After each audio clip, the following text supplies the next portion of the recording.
Right, so now, as I said before, I'm doing that presentation for my colleague today because he can't be there, unfortunately. As you know, or probably know, Autodesk has put quite a lot of money on the table to sort of go down the gameware route. And over the last couple of years, we have acquired quite a few companies who are developing middleware solutions. And that's basically what I want to talk about in the next 20 minutes to half hour. So the Autodesk Game Development Group is a division within Autodesk. And its intention is to help speed up the developing of games while keeping the quality level high.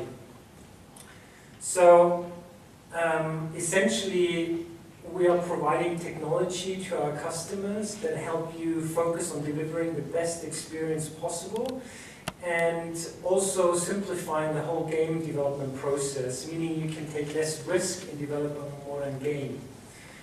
Now, having said that, I'm interested, what sort of games are you developing? Who's sort of developing AAA games? Who's in that area? There's a few guys in here, okay. Who's on the mobile side? Who's doing games there? Quite a few as well. Casual games? Also, okay, great.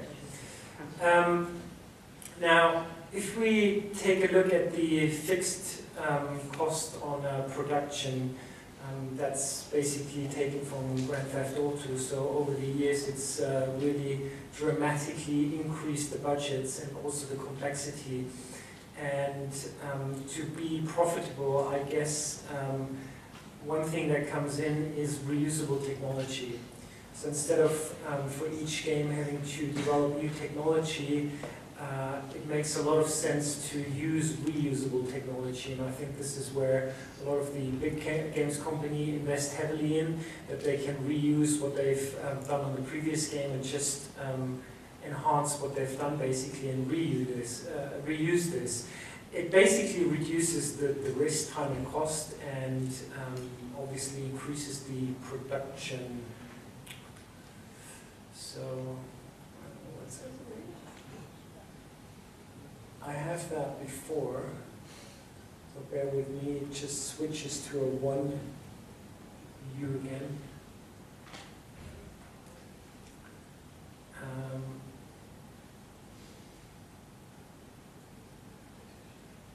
Okay.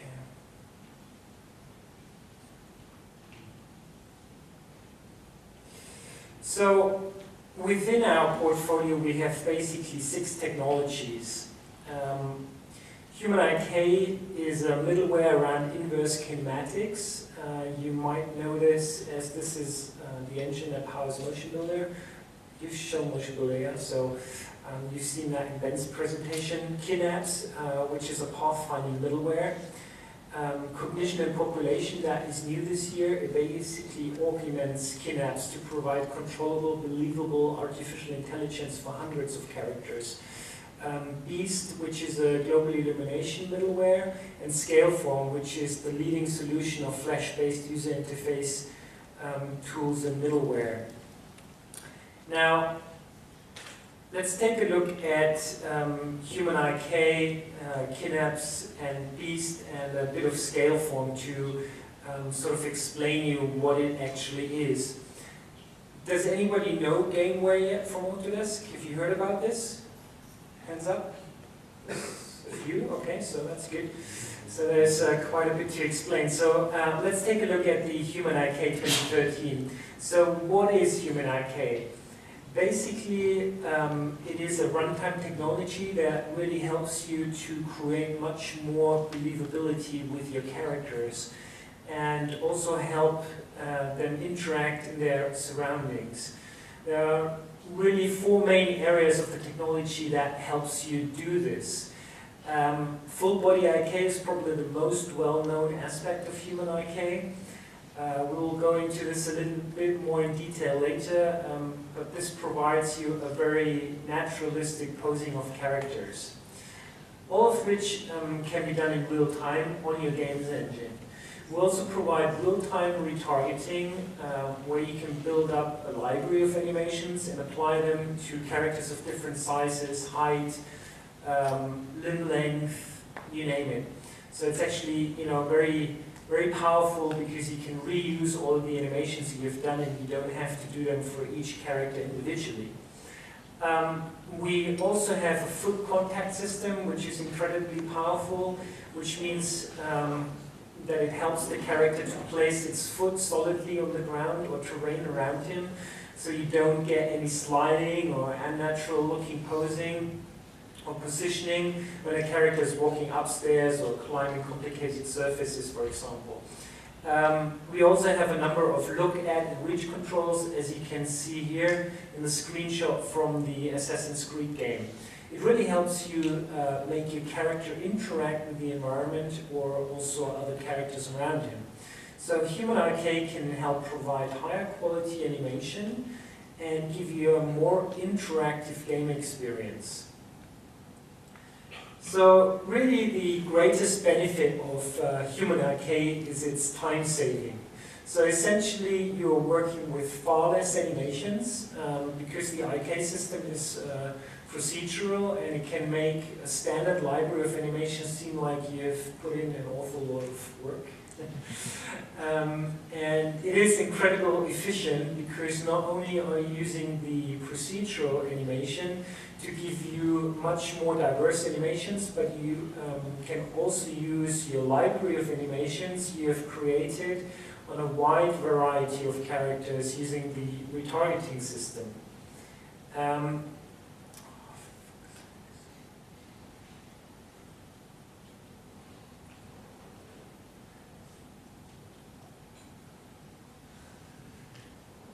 I don't know why it always switches my screen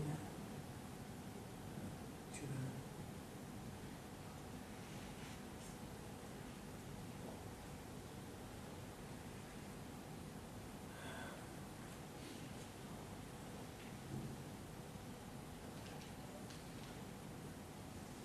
So you can't see, I can see everything, but you can't see nothing, so that's not good. Sorry for that. I don't know why it does it.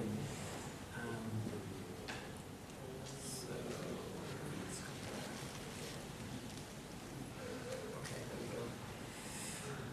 So,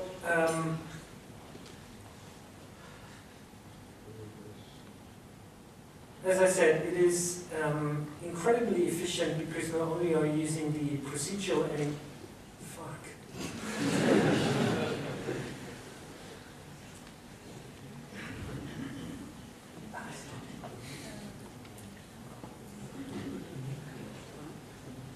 This guy up there, he's playing jokes on me, I know.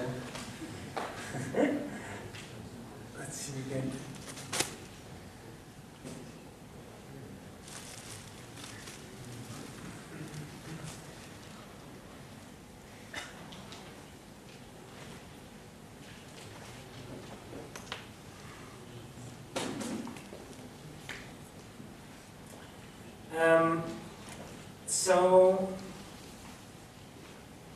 And of course, so you can see that now, great. So hopefully this time it's not going to switch again.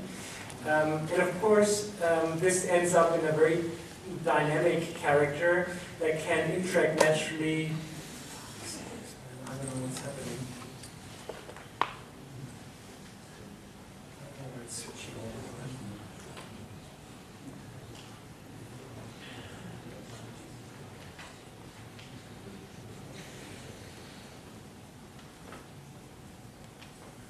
So if anybody got any idea why it's switching, let me know. Because I don't. Microsoft products. Yeah. Who would have guessed? Let's switch over to the next slide. Maybe this is working. So let's take a look at some of the key features of Human IK. As you can see in this video, if it's playing, yeah, it's playing, great. Human IK is running in real time on a game engine. First thing to notice is the full body IK. As we are interacting with this character, we are offsetting the animation that has been supplied to us by using the full body IK engine. It is very controllable, all effect driven. So as we grab, for example, a wrist effector and move beyond where a character can reach, you can see full body IK suddenly kicks in. And the character body leans into that position as well. This is a biochemical reaction we're talking about, and you don't have to worry about animating a crouch or a character climbing if the arm goes beyond its natural reach in a real-time environment or goes through objects, for example. So one of the best things about it is very lightweight, so it is optimized to run on a very, very low-powered console or game devices. It doesn't take a lot of RAM, and it can also work very quickly indeed in real time. In terms of real-time retargeting, this really comes into its own when you have an animation which you want to reuse across multiple characters. So I've said that before. So for example, you could have tall characters, short characters, all use the same library of animation clips.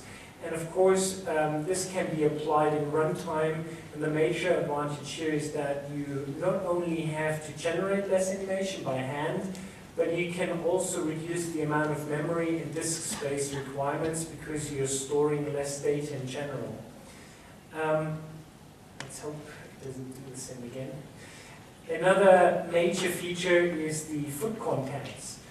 So here in this video, I can't see the video here, this is why it's very difficult to sort of synchronize what I'm saying. Here in this video, you can see this again running in real time, so we provide runtime contact for your feet, hands, fingers, toes of your characters. So at any point they can solidly plant their feet on different objects in the environment and track the ground and the terrain correctly. And this is, of course, all very customizable. So you can decide how and when this is applied. And also this really does enable your characters to adapt to what they are doing. So not only do they look more natural because they position their feet and hand correctly, but also hands can be positioned on another character or object or what have you. So when these objects move, all of a sudden your character comes to life and starts to interact and move very naturally. Another thing that we support is look-at controls, as these are blendable targets. Hands can track objects moving around them without you having to animate that. That's probably playing right now, yeah, good. So if you have a dynamic environment, your character needs to be looking before you play the game using our real-time look-at controls. Means that your character can track objects moving past them. It can also help him point out objects because look-at controls can be applied to limbs as well, and also the feet and hands, for example. You can use it to point at moving objects in a game. And of course, all of this combines with full body IK as well. So that means if you have look-at controls where your character needs to look over its shoulder and way behind him, all starts to influence the upper body, so it doesn't just move your head, it just moves the whole body, you know, if he needs to look around.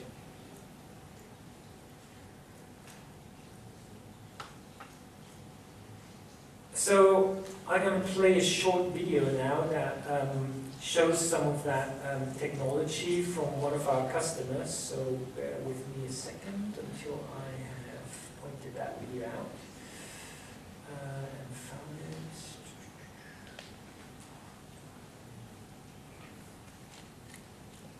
There we go.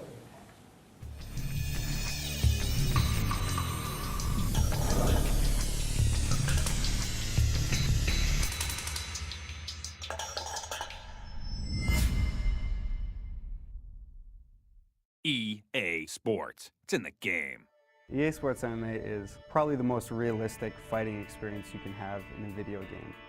Mixed martial arts is an incredibly complex fighting system.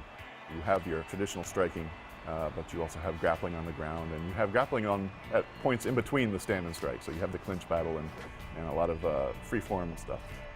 We have a group of people here who are very passionate about mixed martial arts. And at some point, it dawned on us that this would make a really good game.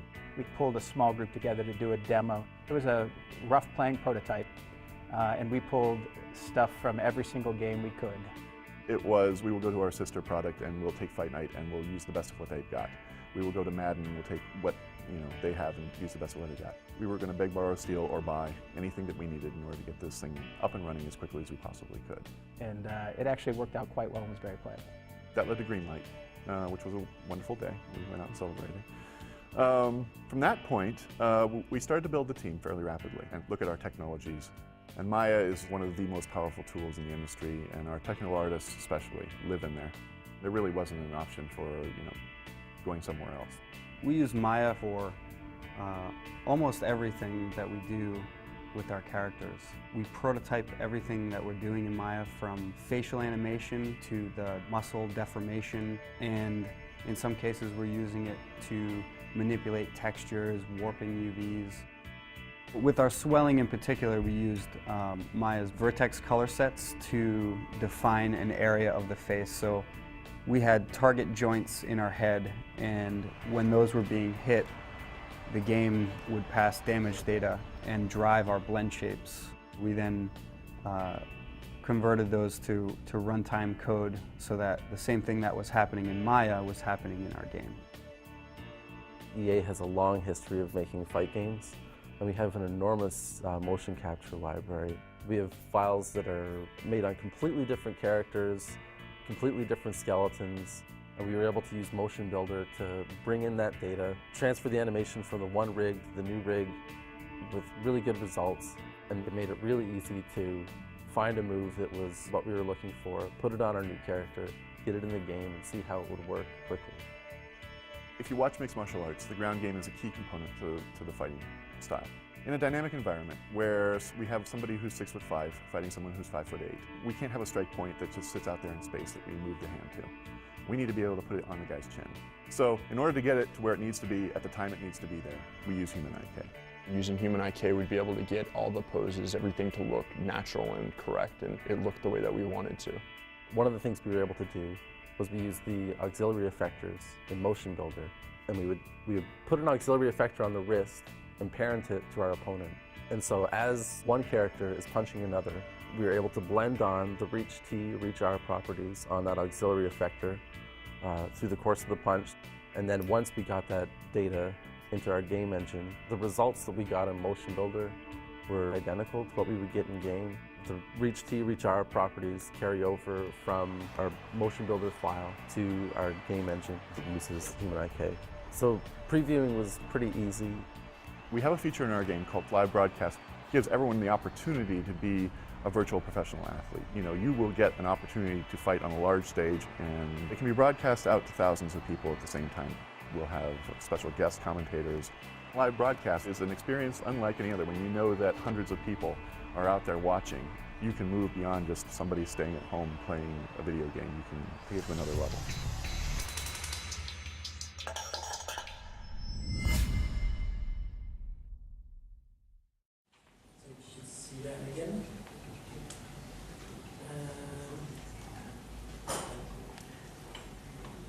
So, what's new in Human IK 2013? It basically introduces improved spine retargeting and shoulder solving. It offers up to 10 time speed increase on. I'm really sorry.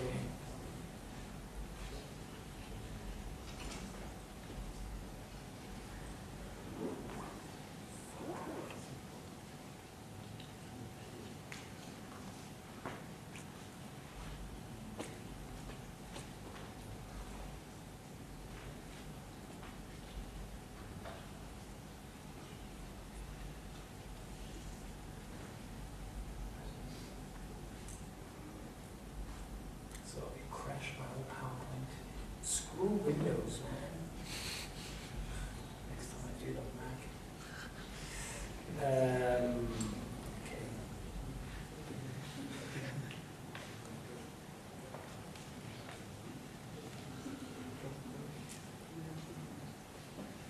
So the top features for Human IK is basically the full body IK, the real-time retargeting, which reduces the amount of required animation, the foot contacts, the look at and reach controls for dynamic environments. So this is basically what we've seen in the video as well, and that it is fast and a lightweight engine, which is optimized for the Microsoft Windows operating system, if it works. And the Apple iOS operating system, Sony PlayStation 2, Sony PlayStation 3, the PSP, the PS Vita, you name it, we're pretty much supporting any platform. Now, the next middleware I want to talk about is Kinapse. And Kinapse is an SDK for doing artificial intelligence. And this revolves around generating some path data for NPCs or non-playable characters to follow. It gives them some pathfinding data and it allows them to interact with dynamic environments. It also gives them a sense of spatial reasoning, so they understand a little bit about the environment that's around them. Essentially, what this results in is a very fast, scalable, customizable, and controllable way of dealing with various characters within your game world. And of course, good pathfinding and good AI makes a much more immersive game experience. So, well, hopefully this video is going to play without switching my monitor on and off. I also realized that it's actually the wrong video, but I explained a little bit how Kinapse works. So, pathfinding obviously is the big one. So essentially what it does, it takes a look at all of the terrain, the geometry, and it builds up a description of that that tells the NPCs which are the non-playable characters, how they can move around this level. Can they go beyond that boundary, or can they climb an object of 1 meter height, for example, or can't they do it? And all of these decisions are made within our tool. And what it does, it goes in and it generates something called a nav mesh. Now, we all recommend the point graph, which is sort of a subset of the nav mesh, which is a much simpler description of the terrain. And the point graph is really useful when you don't need such accurate pathfinding and solving for characters that are, for example, way in the distance. So you can decide when you want to use the nav mesh or the point graph, or you can use them side by side. The point graph is a touch less memory intensive and needs a bit less processor power than the nav mesh, and as characters come towards where the player is needed, better pathfinding is probably needed, and this is where you need the granularity of the nav mesh, for example. Now, of course, if you have a very large world, maybe you're doing an MMO, for example, you can break up this nav mesh data as well into different sections, which you can stream in as and when you need it. So if your character is coming up to a very crowded area, then all you would have to stream in is this part of the nav mesh, which basically describes as that local area, and you don't need to have the whole world loaded into memory at one time. Now, of course, if you are dealing with a lot of characters, then dynamic avoidance is important. And Kinapse is very good at this. It can scale up to a huge number of NPCs, and it makes sure that they don't crash into each other. This is very good if you are funneling characters through a very narrow, tight corridor, for example, you know, or people are very close together. And path objects is something that is unique to Kinapse. So that's something else I want to talk about. And this essentially is a technique of connecting different nav meshes together. And you can work out how you're going to transmit, for example, a player from one nav mesh to another. So things like ladders or lifts or that kind of thing can be described as an object within the Kinapse stager. And time slicing is very useful again when you have a very wide area to cover, where you have characters in a far distance and characters up close to the player, for example. So those characters in the distance where the accuracy isn't quite so important, we could time slice that so they actually take less processor time with a trade-off on accuracy, obviously. One thing I mentioned before is spatial reasoning. So spatial reasoning is the next thing I want to talk about. Characters within the Kinapse world.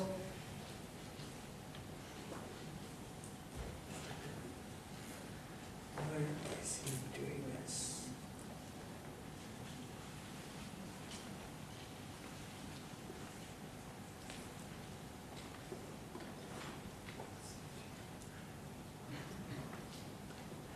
Can you feel the pain I'm going through while doing this presentation? It's really, really annoying.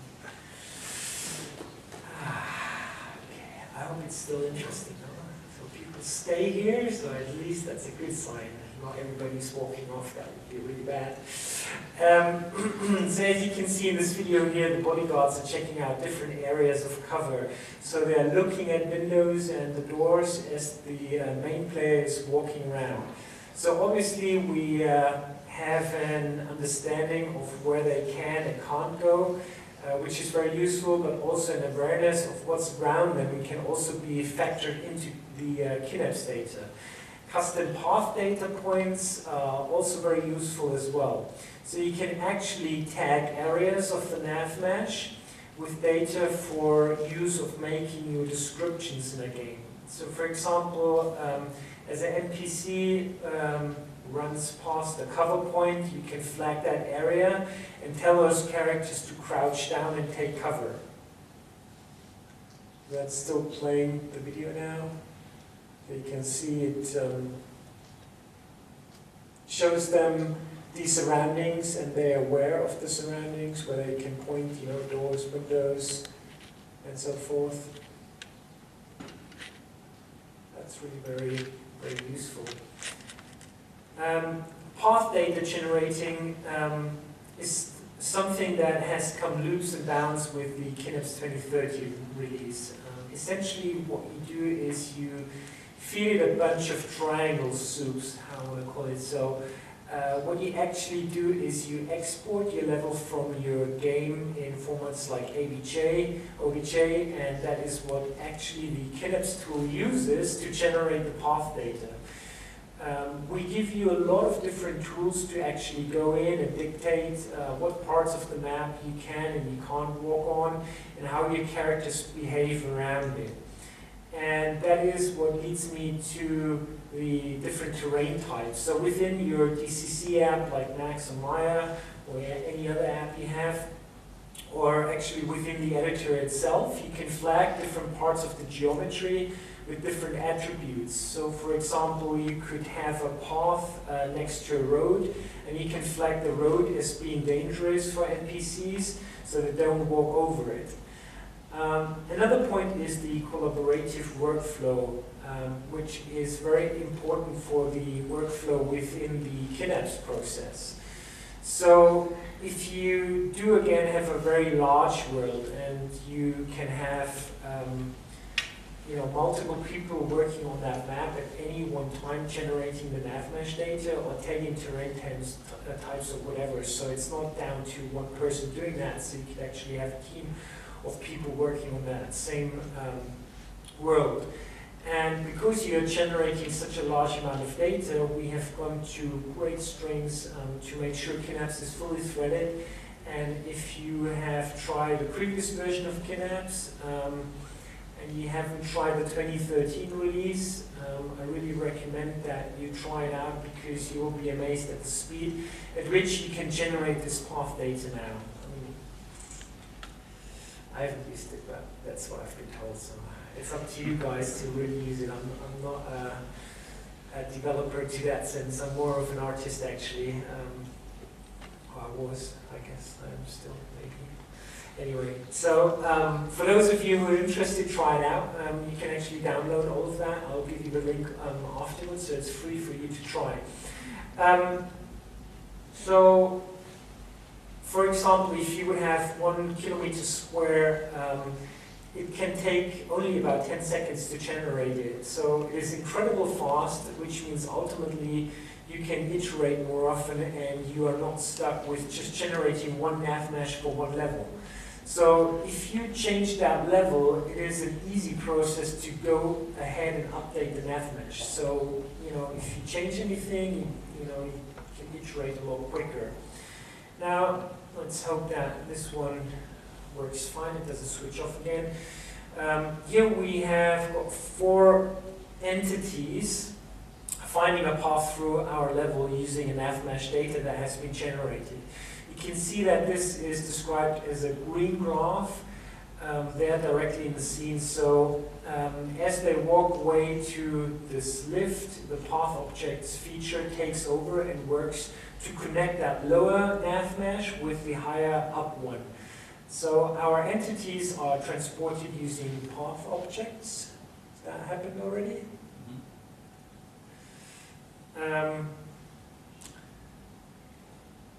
And because our entities are all aware of the surroundings and they've got spatial reasoning and exposure, we can see the line of sight is being employed so that our entities can determine that there is characters looking down on them where they can be seen. And in this way, they are following a path, but they are using that mid-level walkaway as a cover so they are not seen by the entities above.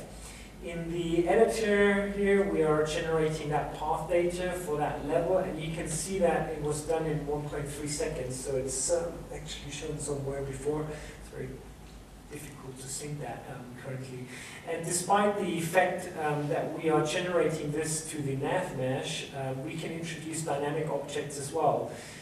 Boundaries are set up around dynamic objects, enabling our entities to find their way through that area and still make their path. So you can see that even when you have generated a nav mesh on a specific level, you can start to introduce destructible elements or dynamic elements, and Kinapse will still take these into account. So here you can see we have some steam went, no, you can't see, so that already played, bloody hell, I explained anyway.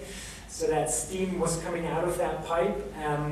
And we can use this terrain type feature to flag this area of that nav mesh to say that the character only passes through that area if, in this case, they are wearing a helmet to avoid them breathing in the poisonous steam. So in this way, terrain types are very easy and flexible way of making up areas of that nav mesh with specific gameplay attributes, like with that smoke coming out and then the characters being aware of that and having to pick up the helmet first because they would be poisoned.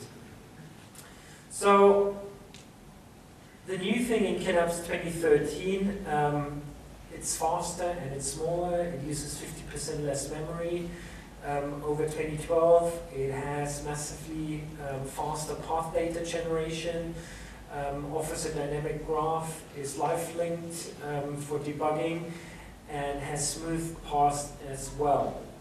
Now, the top features, I guess. I sort of summarized that anyway. I mean, one of the things, I guess, which are also very interesting is the scalability and the integration with third-party engines, which is also including the Unreal Engine, and the optimized performance and memory usage. Cognition and population is new this year, and it basically allows you to create vibrant living ecosystems within your level AI. So it augments Synapse and provides controllable, believable AI for hundreds of characters. So I've been in a meeting with the middleware guys at CG Project Red in Poland, and they're also using quite intelligent AI, and they had a very, very in-depth conversation about cognition and population and how they could utilize it in their game engine. After 5 minutes, I was just sitting there and twiddling my thumbs because I didn't understand what they were talking about anymore. But I know that cognition and population actually helps you to make the artificial intelligence decisions within game levels a lot easier, I guess, if that sort of summarizes it.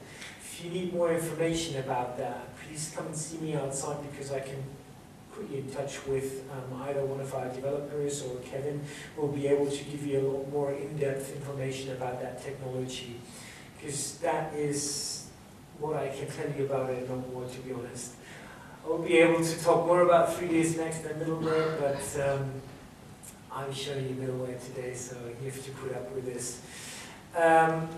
That's just some of the key features of cognition and population. So as you can see, with all our middleware, we're trying to make it as lightweight as possible, so you can really use that and utilize that in the best possible way. Let's skip over that and come into Beast, because Beast is another middleware we're offering, so you can see we are actually investing quite heavily in that area. And does anybody know what Beast does or what Beast is? Okay, some of you do, great. So essentially it helps you simulate natural lighting in your game. So if you take a look at the screenshot on the right-hand side from Mirror's Edge by EA Dice, this looks pretty natural because we're simulating color balance, soft shadows, HDR lighting, and so forth. So Beast can bake all of this into your textures and light maps, but it can also generate point clouds to help you light moving objects, so destructible environments or characters moving around your scene is also able to be lit.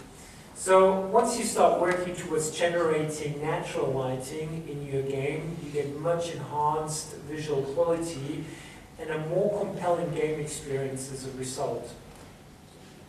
So with Beast, you're buying into a proven technology. It has been used on at least 50 games titles since it was launched back in 2008.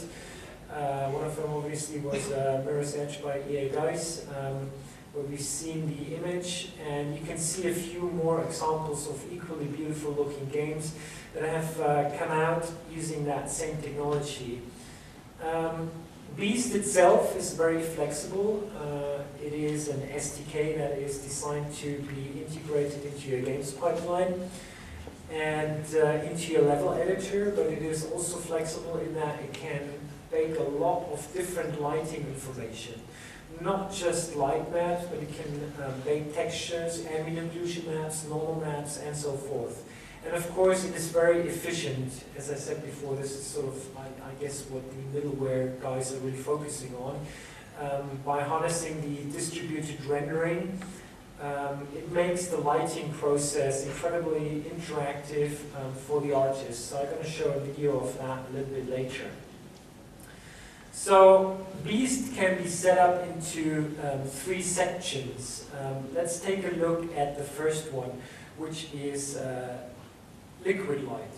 So liquid light is the global illumination renderer that gives the quality of lighting which we have seen in those screenshots.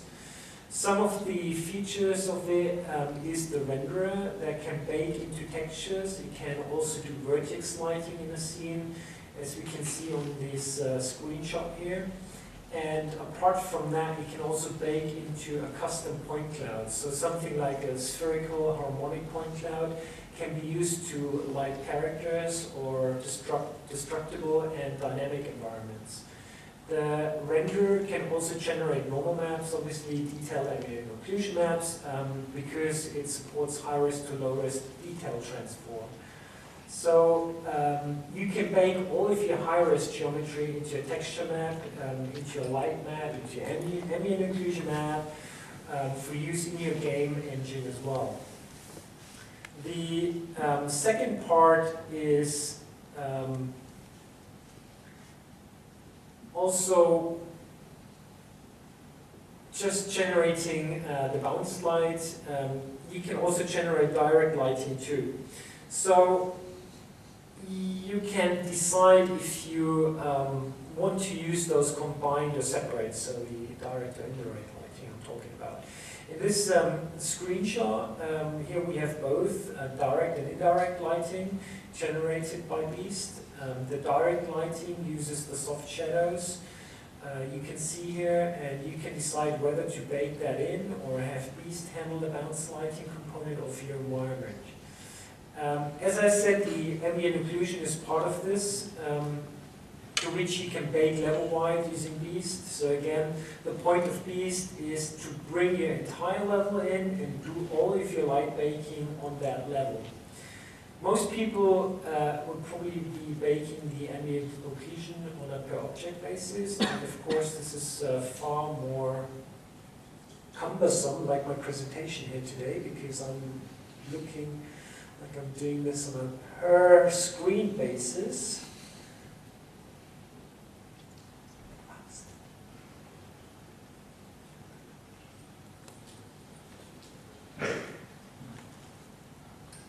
Now, the third part of Beast is DistriBeast, and in terms of distribution, this is where the interactivity of lighting comes in. I'll play a little video afterwards so you can take a look at this.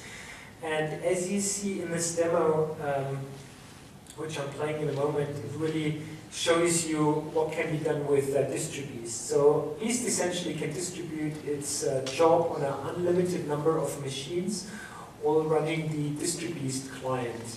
And a lot of people are asking Kevin and the developers why we develop our own client for doing this, as most of the games customers already have a distribution system in place. It is basically because DistriBeast has been created from the ground up to support high-performance rendering distribution.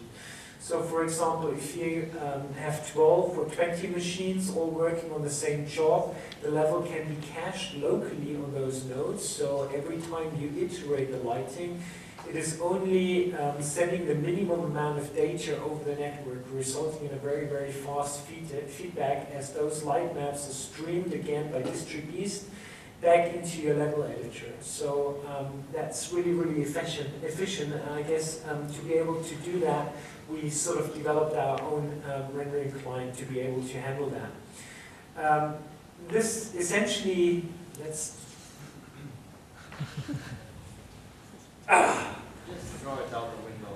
Oh man. But I tell you what, I'm actually really, really happy with this machine, but not with the PowerPoint, man. The machine is good, but the PowerPoint is crap, man. You know what, next time I guess I'll take a PDF, print it out, and I'll give it to you, and you can sort of manually flip through the pages and look at it. And then I'm only going to play the videos, you know, when it comes to that. So, since I'm running out of time, the last thing of, probably going to show you quickly, hopefully it doesn't do anything weird. Last thing of Beast is something called Ernst, which is the third part of Beast, and it is the interactive side of the solution. So, as you can see on this video, yes, you can see it, and it doesn't crash. Not yet. Beast is running on multiple machines here, and it's utilizing distributes and earns. The technology itself is allowing the artist to interact with this result in his actual level. So as you move lights around, you start to see the result of that bounce lighting in almost real time as the results get progressively refined. What we have done with Ernst is to optimize its interactivity, but also make it easy to integrate into your game editor. So new with 2012 was that the Ernst technology was able to take this code, or you were able to take this code and plug it into whichever level editor you're using, whether it is on your own or a third party. New with 2013 is the integration plugins for 3ds Max and Maya. Now,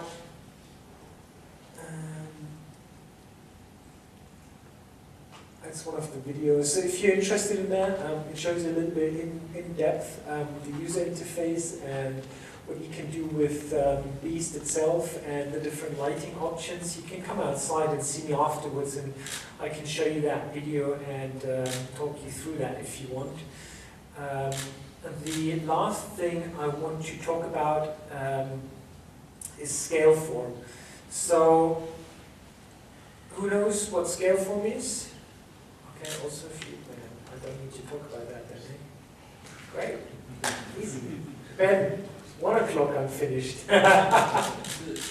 Not 5, that's great. So, for those of you who don't know Scaleform, Scaleform is the leading middleware UI solution in the games industries. It's been used in over 800 titles worldwide, and the technology is Flash-based, and I'm sure that most of you already are familiar with Flash. Who's familiar with Flash? Great. We can all use it, that's good. The difference, though, is that Scaleform is hardware accelerated, making our runtime much, much faster than the standard Flash software player. The chances are that your studio, as I just seen, has the Adobe Creative Suite in one way or another, and already most of the artists are using Photoshop extensively, and that most likely means that you are also having the Flash Professional Editor in your toolset. So this, along with Photoshop, is all you need to create your next-gen 3D UIs.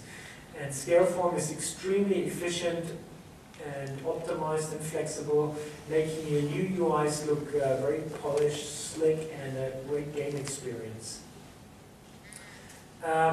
First and foremost, we really wanted to push the performance this time around for the latest release, and it's always on our mind, and we've spent the past 2 years developing a completely new multi-core architecture and multi-threaded renderer.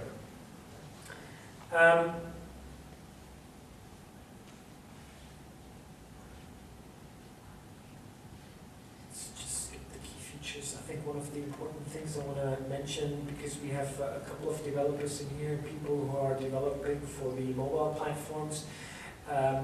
So as I already said, Scaleform has support for every major platform, pretty much including everything, also the PC, and not only Windows, but also Mac and Linux, which is good. And we also develop multi-controller extensions for consoles, especially obviously for the touch phones and touch pads, meaning that you can, or that you're able to control your UI using more than one controller on that console. But also Scaleform is available for mobile devices, and this includes the iOS devices such as the iPhone, the iPad, the iPod, but also the Android devices such as the Samsung Galaxy tablet and the phone. And this also means that we added the multi-touch support to Scaleform, so you can do things like pinch zooms, and where games have virtual joysticks, and so forth. You need more than one finger to be able to do something. So that's all in the latest version of Scaleform. We also now support the Nintendo 3DS, and that also means we support the auto stereoscopic 3D right out of the box for true glossless 3D. Wow. you can tell this notes has come from an American dude, you know? He's just doing everything to big it up. Oh. So, but honestly, I mean, again, I've used Scaleform, but I know it's been used pretty heavily. So most of the game studios I see who are developing games are having Scaleform to one extent and another, and especially also the mobile gaming companies, so the small companies who are doing games for, you know, Facebook and that kind of stuff. They're using more and more of that Scaleform technology because they really see the advantages of it. And it makes it easier to sort of generate their UIs for their games. So the last thing for you guys to check out is the gameware.autodesk.com link. So you can actually evaluate all of the gameware I've sort of spoken about today. I hope it was a bit insightful and it sort of explained a little bit what the different technologies are doing. And last but not least, I think I'll play one more showreel, not a game showreel, because you've seen those two already.